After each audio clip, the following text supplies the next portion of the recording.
जिस धरा के लिए, धरती के लिए अवतार हुआ है और जिस माटी की महिमा, माटी के महत्व को बताया है कि ये माटी बोलती है, मृत नहीं है।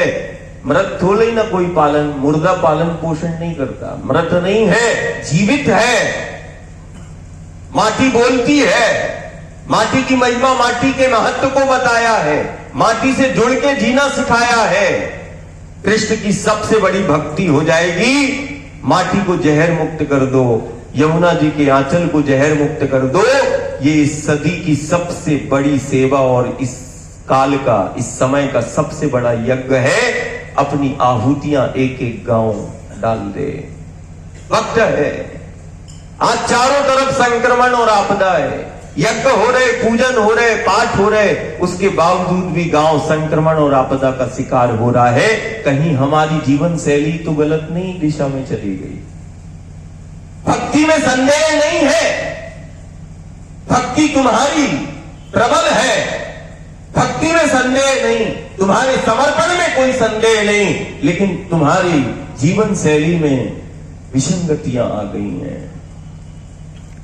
अब गांव को सामूहिक फैसला लेना पड़ेगा, कोई जोर जबरदस्ती नहीं।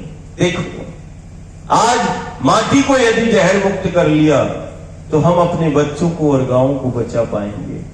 गोविंद को, गुरु को दोष मत देना कि हमारा घर में हमने तो इतनी सेवा की, यज्ञ की, पूजन किया, पाठ किया, हमारे घर में ये परिवार को कैंसर कैसे हो गया, हार्ट फेल कैसे हो रहा है, किसी के घर में किडनी फेल, किसी के घर में लीवर फेल, किसी को लकवा लग गया, किसी का शरीर काम नहीं कर रहा, किसी का दिमाग काम नहीं कर रहा। ये गुरु और गोविंद को दोष मत देना, वो हमारी जीवन शैली और आचरण के कारण है।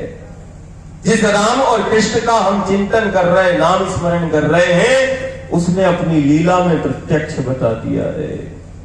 माटी को जहर मुक्त कर लो और अपने पीढ़ियों को सुरक्षित कर लो।